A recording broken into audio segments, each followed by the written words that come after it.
의자 고치는 여인. 베르트랑 후작집에서 수렵 해금을 위한 만찬이 끝날 무렵이었다. 11명의 사냥꾼과 8명의 젊은 부인, 그리고 그 지방의 의사가 과일과 꽃으로 뒤덮이고 휘황찬란한 조명으로 장식된 커다란 식탁 주위에 앉아 있었다. 그들은 사랑에 관한 이야기를 하게 되었다. 그래서 대단한 토론이 벌어졌는데 그것은 진정으로 사랑할 수 있는 것은 단 한 번인가 아니면 여러 번인가를 알기 위한 논쟁이었다. 하나의 진지한 사랑밖에 결코 가지지 못했던 사람들의 이야기가 나왔다. 또한 여러 번 열렬하게 사랑했던 다른 사람들의 이야기도 나왔다. 남자들은 대체로 열정은 마치 질병처럼 같은 사람에게 몇 번이고 침범할 수 있는 것이며 만일 그 사람 앞에 어떤 장애물이 있으면 그를 죽일 수도 있는 것이라고 주장했다. 이런 견해는 이의를 달 여지가 없는 것이라고 주장했다. 이런 견해는 이의를 달 여지가 없는 것이긴 하지만 여자들의 의견은 관찰보다는 시적 감흥에 더욱 의지하게 마련이어서 사랑은, 진실한 사랑은, 가장 위대한 사랑은 한 인간밖에는 단 한 번밖에 없는 것이며 그 사랑은 벼락과도 같아서 그것에 한 번 맞은 마음은 너무도 지치고 황폐해지고 소진되어 버리기 때문에 어떤 다른 강력한 감정도 또 어떤 꿈조차도 새로이 싹이 틀 수 없는 것이라고 주장했다. 연애의 경험이 꽤 많은 한 후작은 이러한 신념에 맹렬히 공박을 하였다. 여러분에게 말씀드립니다만 사람이란 온 힘을 다해서 그리고 온 영혼을 다해서 몇 번이고 사랑할 수 있는 것입니다. 여러분들은 마치 두 번째의 열렬한 사랑이 불가능하다는 증거인 것처럼 사랑으로 인해 자살한 사람들의 예를 들었습니다. 그러나 나는 여러분들에게 답하겠습니다. 만일 그들이 자살을 하는 그런 어리석은 짓을 저지르지 않았더라면, 그들에게서 사랑이 다시 싹틀 수 있는 그런 기회를 빼앗아 버리지 않았더라면 그들의 상처는 치유되었을 것이라고 말입니다. 그리고 그들은 다시 사랑을 시작했을 것이고 영원히 죽을 때까지 언제라도 사랑을 다시 할 것입니다. 사랑을 하는 사람들은 마치 술꾼과도 같습니다. 술을 마셔본 사람은 술을 또 마실 것이고 사랑을 해본 사람은 또 사랑을 할 것입니다. 그것은 기질과 관계가 있는 일이지요. 사람들은 시골로 은퇴를 한 파리 출신의 늙은 의사를 심판자로 정했다. 그에게 의견을 들려달라고 간청했다. 그러나 정확히 말해서 그는 자기 의견을 가지고 있지 못했다. 후작께서 말씀하신 것처럼 그것은 기질과 관계에 있는 일입니다. 나로 말하자면 단 하루도 쉬지 않고 55년을 지속한, 그리고 죽음으로 끝이 난 어떤 정열적인 사랑을 알고 있습니다. 후작 부인이 손뼉을 쳤다. 얼마나 아름다운가요? 그렇게 사랑을 받는다는 것은 얼마나 꿈 같을까요? 그런 열렬하고도 감동적인 사랑에 빠져 55년을 산다면 얼마나 행복할까요? 그 남자는 얼마나 행복했을 것이며 그와 같이 열렬히 사랑했던 사람의 인생은 얼마나 축복받은 것이었을까요? 의사는 미소를 지었다.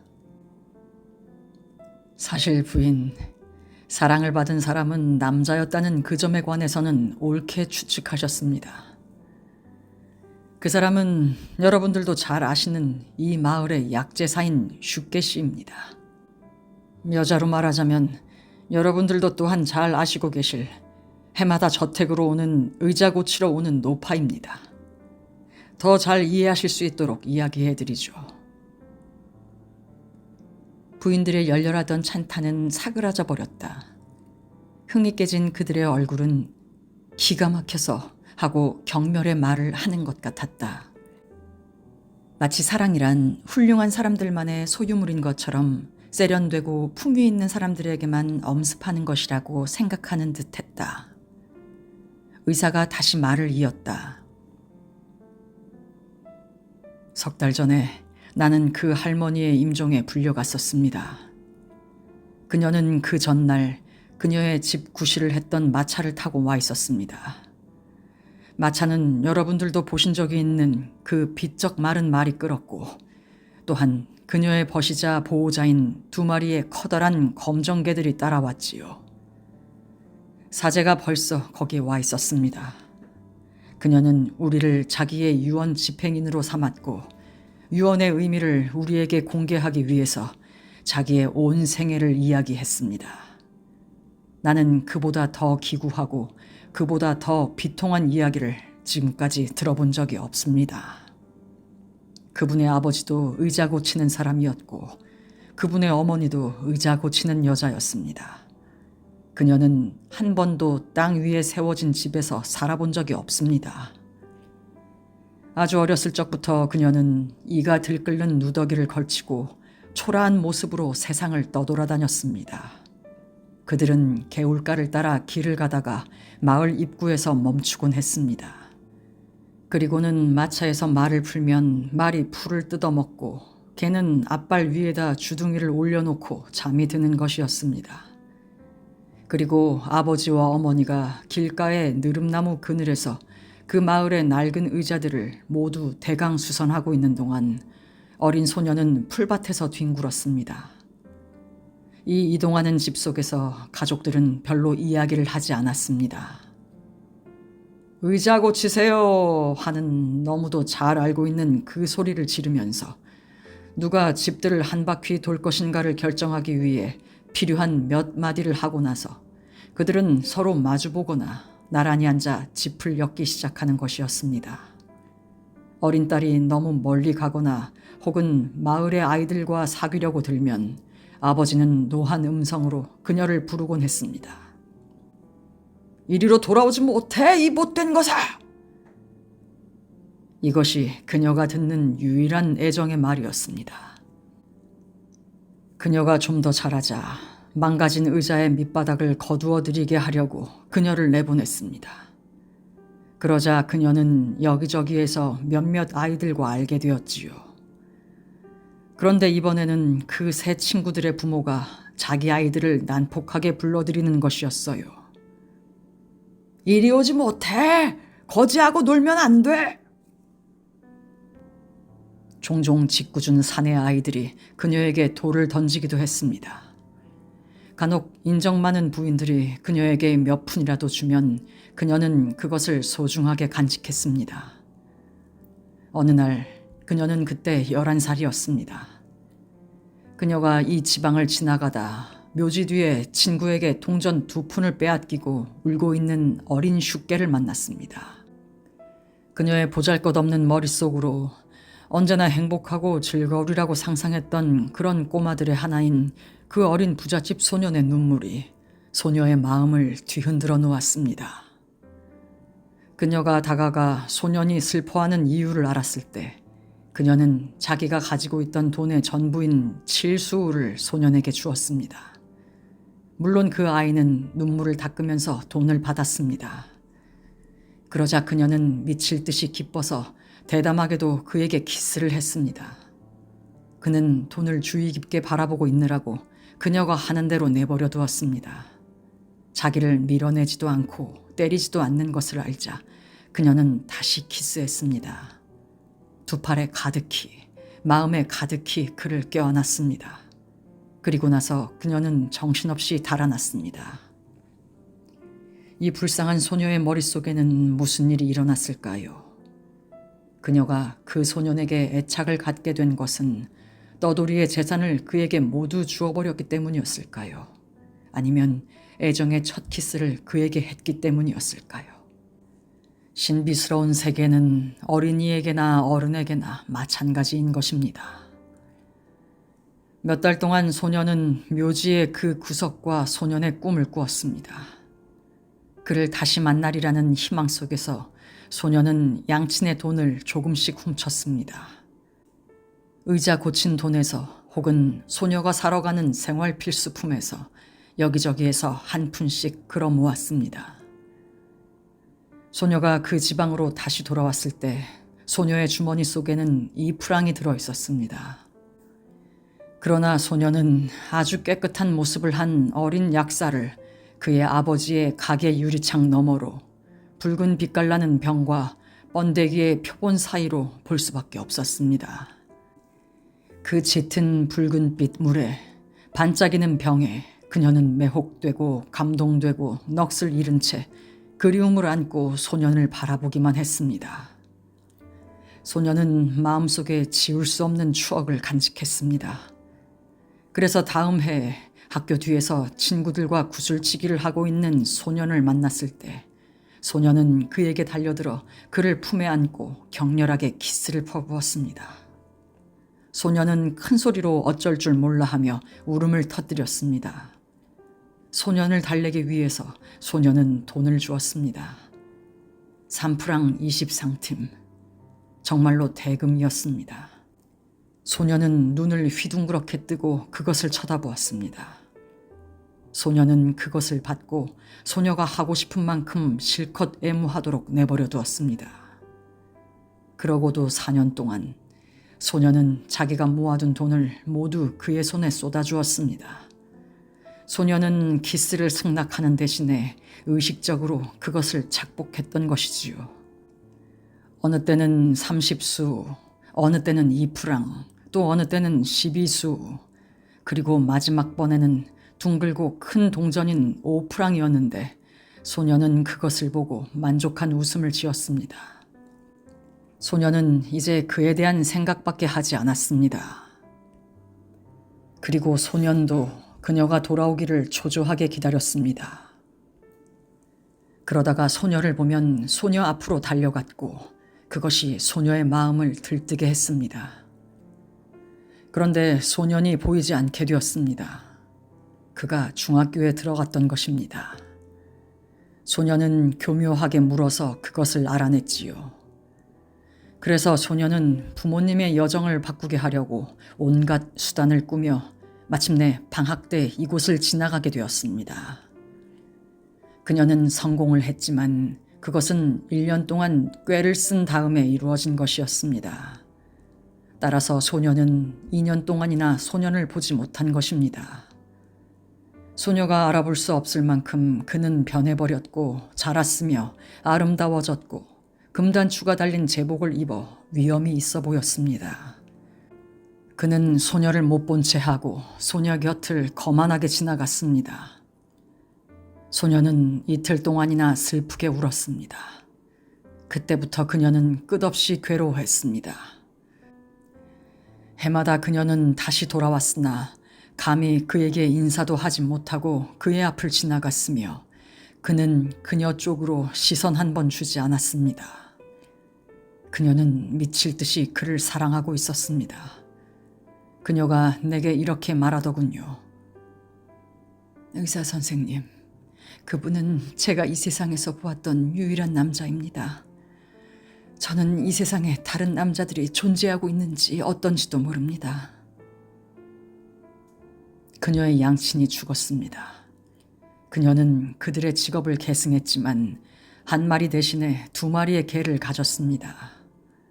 그 개들은 감히 맞서 볼 수 없을 만큼 무서운 개들이었습니다. 어느 날 그녀의 마음에 여전히 살아남아 있는 이 마을로 다시 돌아오게 되었을 때 그녀는 그토록 그리워하던 남자 팔을 끼고 슈케의 약국에서 나오는 젊은 여자를 보았습니다. 그 여자는 그의 부인이었습니다. 그는 결혼을 했던 것이지요. 그날 밤 그녀는 면사무소 광장에 있는 연못에 몸을 던졌습니다.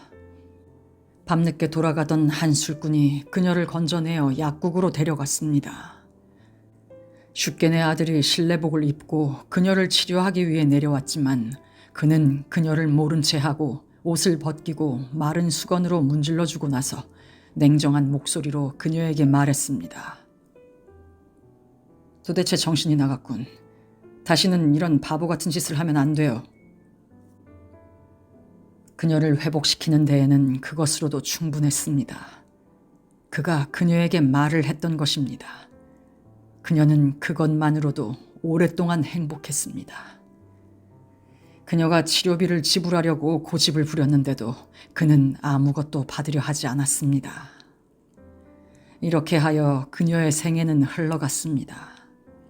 그녀는 슈께를 생각하면서 의자를 고쳤습니다. 해마다 그녀는 유리창 너머로 그를 바라보았습니다. 그녀는 그의 약국에서 자질구레한 약들을 사는 것이 습관이 되었습니다. 그렇게 함으로써 그녀는 그를 가까이에서 볼 수 있었고 그에게 말을 할 수 있었으며 또 돈을 주었던 것이지요. 처음에 말씀드린 바와 같이 그녀는 올 봄에 죽었습니다. 내게 이 슬픈 이야기를 모두 들려준 후에 그녀는 자기가 그토록 오랫동안 사랑했던 그 사람에게 생전에 저축했던 돈을 모두 전해달라고 부탁했습니다. 왜냐하면 그녀는 오직 그를 위해서 일을 했고 돈을 모으기 위해서는 굶기조차 했습니다. 그녀가 죽었을 때 적어도 한 번쯤은 그가 자기를 생각해 줄 것이기 때문이라고 그녀는 말했습니다. 그리고 나서 그녀는 내게 2,327프랑을 주었습니다. 나는 신부님에게 장례비로 27프랑을 양도했고 그 나머지는 그녀가 마지막 숨을 거둘 때 가지고 왔습니다. 이튿날 나는 슈께 씨네 집으로 갔습니다.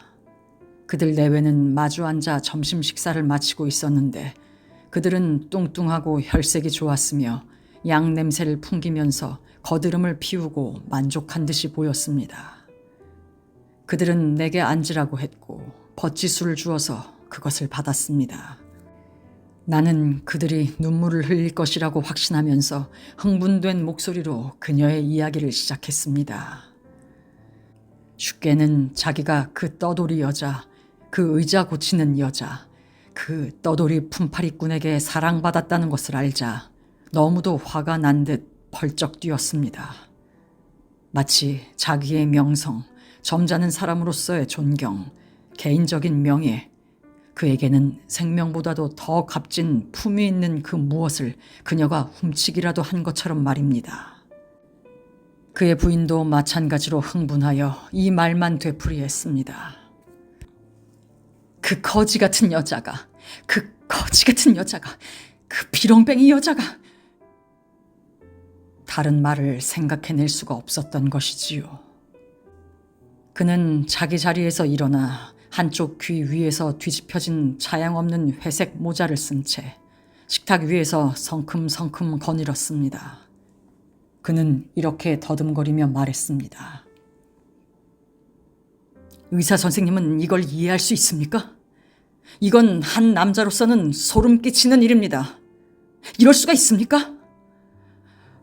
그 여자가 살아있을 때 그것을 알았더라면 경찰을 시켜 체포하도록 해서 감옥에 쳐넣었을 텐데 말입니다. 그러면 그 여자는 거기에서 나오지 못했을 겁니다. 틀림없이. 나는 나로서도 상상해보지도 못한 이런 결과에 어리둥절해 있었습니다. 나는 무엇라고 말해야 할지, 무엇을 해야 할지 몰랐습니다. 그러나 나는 내 임무를 완수해야 했습니다. 그래서 다시 말했습니다. 노파는 2,300프랑에 달하는 자기의 저금을 당신에게 주라고 내게 맡겼습니다.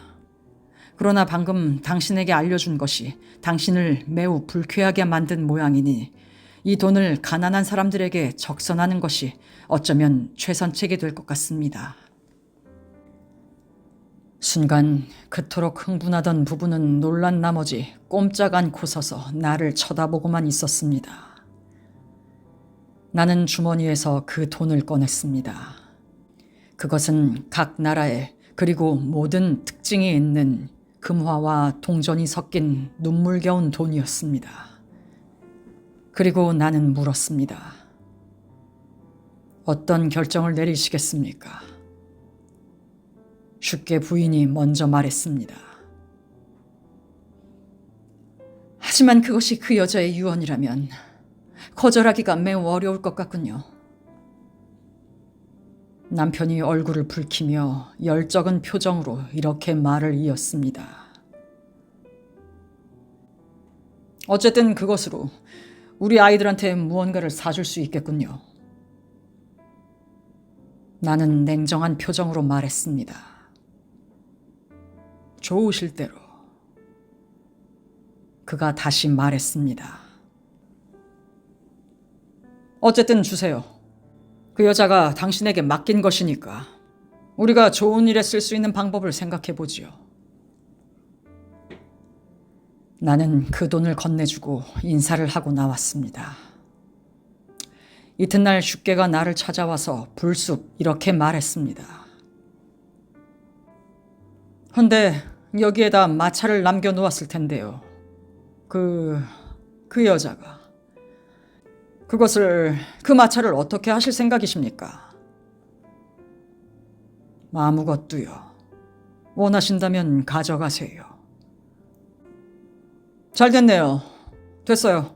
그것으로 내 채소밭에 원두막을 만들 겁니다. 그는 갔습니다. 나는 그를 다시 불렀지요. 그 여자는 늙은 말과 2마리의 개를 남겨놓았는데 그것들을 원하십니까? 그는 놀라 걸음을 멈추었습니다. 아니에요. 정말이지 그것을 무엇에 쓰겠어요? 당신 마음대로 처분하세요. 그리고 그는 웃었습니다. 그러고 나서 그가 손을 내밀어 나는 악수를 했습니다. 어쩌겠습니까? 한 지방에서 의사와 약사가 원수가 되어선 안 될 테니까요. 그 개들은 내 집에 있습니다. 넓은 마당을 갖고 있는 사제는 말을 가졌지요. 마차는 슈께의 원두막으로 사용되고 있습니다. 그리고 그는 그 돈으로 철도 채권을 5주 샀다더군요. 이것이 내 생애에서 알게 된 유일하고 깊은 사랑입니다. 의사가 입을 다물었다. 그러자 눈에 눈물이 가득한 후작 부인이 한숨을 쉬었다. 이제 분명히 말할 수 있어요. 진정으로 사랑을 할 줄 아는 사람은 여자들밖에 없다니까요.